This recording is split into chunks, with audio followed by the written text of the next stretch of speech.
past weekend, on Sunday afternoon, I took a trip into London to go hands-on with the Nintendo Switch 2, after receiving an invite as part of a randomised raffle earlier in the year. Over the course of 4 hours, I went hands-on with the system in both docked and handheld modes, at 4K 60fps and 1080p 120fps, across a number of different titles, making use of mouse mode, motion, camera gameplay, and more traditional controls. I'm going to dig into my in-depth thoughts in a moment, but here's my overall takeaway up front. The Switch 2 sure does feel like a more premium Switch. From build quality to game performance, everything feels like a noticeable step forward for a form factor of device that I was already a big fan of. However, more than that, the Switch 2 feels like it crosses an important performance threshold. Where the Switch 1 saw ports of Doom 2016 and The Witcher 3 a few years post-release with significant cuts required to get them to run, the Switch 2 feels like, right out of the gate, it's making fewer compromises to run more ambitious third-party games. Sure, something like Cyberpunk 2077 would look better on your PS5 Pro, but the fact that I'd struggled in a randomised trial to tell if I was being shown the Xbox Series S or Switch 2 port of games like Cyberpunk or Street Fighter 6 does signal that the compromises being made to get ambitious ports running portably are shrinking considerably with this new generation. So let's start with impressions of the overall hardware. For reference, most of my time playing in handheld mode came with the system tethered to a heavy cable, with the Joy-Con 2 controllers bolted firmly in place. Impressions of the screen and portable performance have this caveat, but impressions of system feel, weight, and controller connectivity are based on time with a powered-off dummy unit I was not able to film. As a first impression, the Switch 2 feels very similar in weight to the Switch 1. The system is definitely wider and taller, but maintains the same thickness as its predecessor, and feels around the same weight. While I had been dubious about the move back to an LCD screen after a couple of years with the Switch OLED, in practice I really did not care about that step backward when the system was actually in my hands. Yes, largely black loading screens aren't quite as truly inky black as they would be on an OLED device, but everything else about the Switch 2 screen feels like a notable step up. The 1080p resolution is considerably more crisp, even at a larger overall size, the colour reproduction is great, and the system stood up well to bright light without suffering glare issues. The screen was viewable from a wide range of viewing angles, and that 120fps display really does feel special when you're playing supported software. My most memorable experience with the handheld screen during the day was definitely right at the start, getting to play Grand Prix races at 1080p and 120fps in portable mode in Mario Kart World. I know not every game's going to run this well on the system, but having a launch day game that can take advantage of that high refresh rate really does help the handheld feel a lot more premium on first impression than something like a Steam Deck. Because the screen is variable refresh rate, I couldn't tell if it was truly hitting 120fps perfectly, with VRR able to hide small dips, but to a casual eye it felt rock solid. The gameplay was so fluid, with every little emote, explosion, comic book word splat, and spinning trick feel impossibly polished. As much as I love the Switch 1, I can acknowledge that, when in handheld mode, the Joy-Cons don't feel the most secure in their rails that they possibly could. With the Switch 2, that slight amount of wiggle and flex is gone. It was incredibly easy to forget that the Switch 2 Joy-Cons could be detached from the system while in handheld mode. Everything just feels like one polished, complete, stable unit. So, let's talk a little bit about the magnets and attaching the Joy-Con 2 controllers. The process of plugging in the new magnetic Joy-Cons is incredibly smooth, with magnets satisfyingly snapping the controllers into place in such a way that I do not see any way that someone might accidentally cause damage by incorrectly inserting them. For all the concern people had back in January about the connector inside the Joy-Con rail getting bent or breaking, I feel confident that's basically never going to happen in everyday use. You'd have to go out of your way to pry that connector, and even then it's got deliberate wiggle movement built into it to protect it from immediate damage in such a situation. Also, the Joy-Con can be placed in the rail upside down, back to front, or on the wrong rail entirely without issue. The rail grooves are symmetrical, so putting a controller in the wrong hole or oriented incorrectly isn't going to damage them. They still magnet into place, they just don't damage anything. Perhaps the most counterintuitive part of the whole setup is that, while the magnets holding the new Joy-Con in place feel incredibly sturdy, giving the system a more solid feel compared to the rail system on the original Switch, removing the Joy-Con is really simple. The button on the back of the Joy-Con used to release the controller doesn't require nearly as much pressure as I'd expected, and the Joy-Con simply pops out from the top end first. It's weirdly easy to disconnect with the button, but really hard to remove without using the release. It's pretty magical. It feels too good to really make sense in a quick test experience. I don't quite understand it right now. In terms of discussing mouse mode for the Joy-Con 2, I think that Metroid Prime 4 might be the best game to talk about, which I played in docked mode at 1080p 120 FPS. Moving in and out of mouse mode when playing Metroid Prime 4 is super intuitive. Simply put your Joy-Con down on its side, and you're aiming with a mouse. Pick it back up, you're playing with traditional controls again. No menus, just naturally swap between control schemes in real time with no confirmation delay. Playing with a sideways Joy-Con 2 as a mouse is initially a little disorienting. You know it's a mouse. You're using it to aim like a mouse in any PC first-person shooter, but your thumb is naturally resting near an analog stick. And you need to use your thumb to press some of the controller's face buttons during play for things like jumping and activating Morph Ball mode.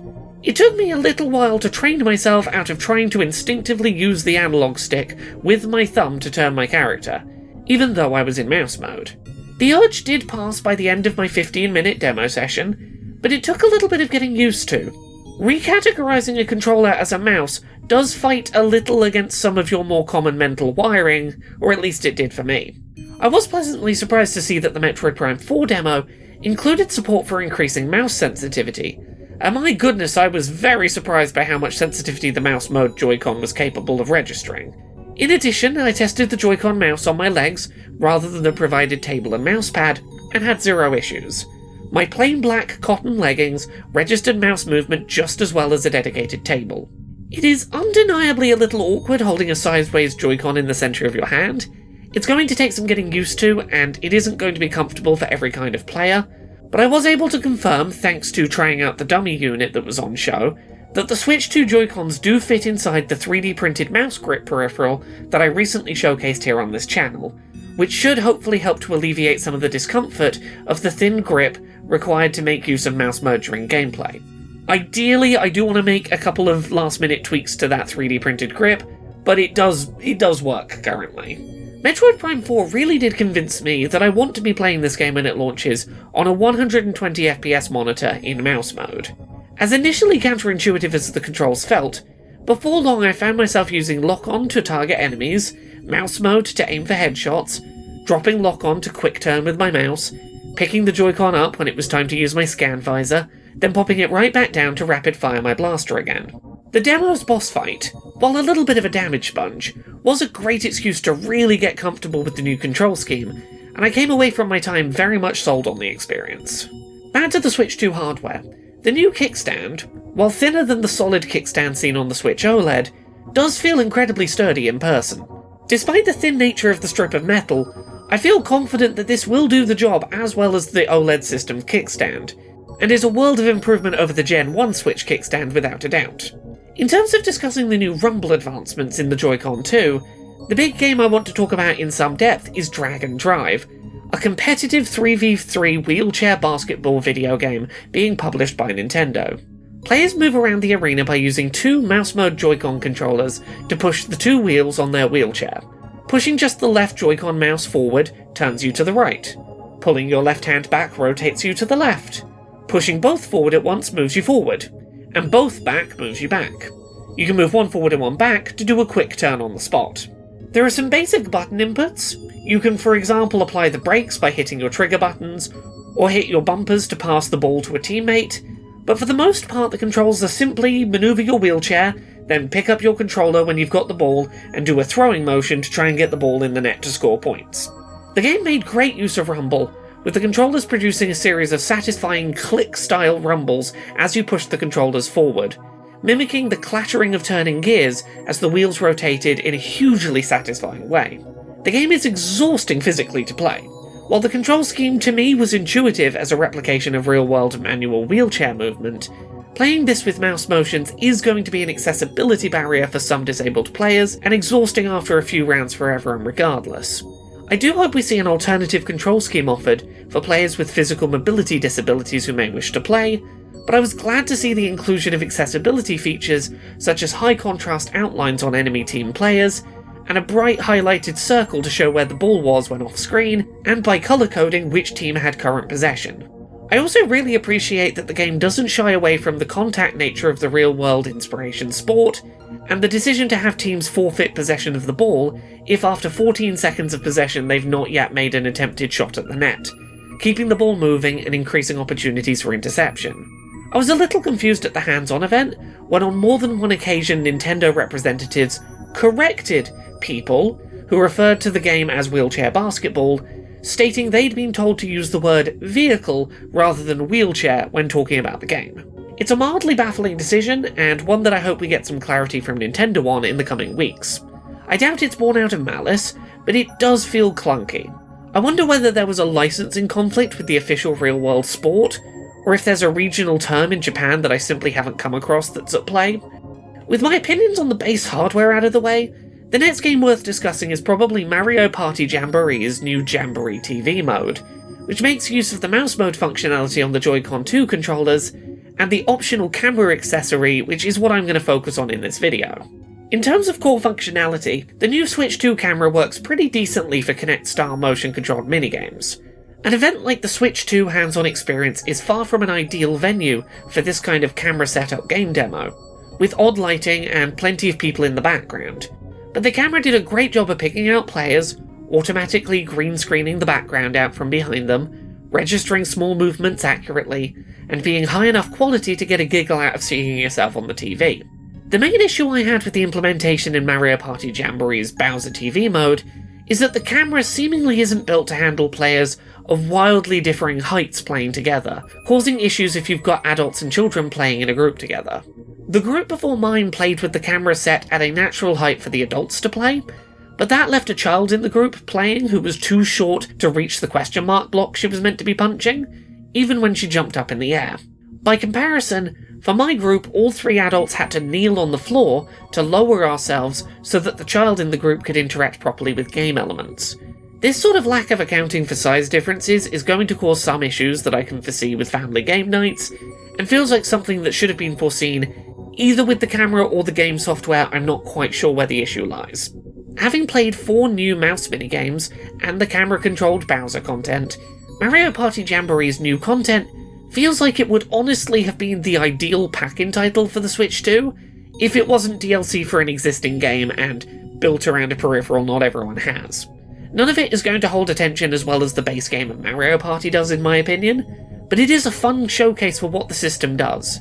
It feels infinitely less clinical than Switch 2 Welcome Tour, the paid piece of edutainment that many others have pitched as making sense as a pack-in title for the system.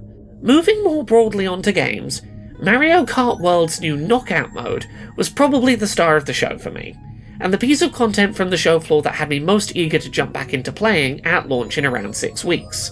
Essentially a battle royale mode, 24 players are dropped into a race, with checkpoints requiring you to be above a minimum race position at select intervals not to be kicked out. If you survive the entire experience, it's a 15 to 20 minute long single race across an ever-changing set of environments, where victory is never safe and defeat is never certain.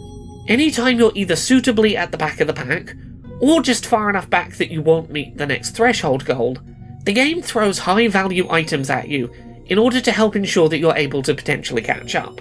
Things get painfully frantic in the stretch before a new checkpoint, with a single lucky item able to change your fate, or a single bad impact potentially ruinous. It's fast, chaotic, and hugely addictive in a positive sense. Donkey Kong Bonanza is the last game I'm likely to talk about in any great detail in this initial impressions video.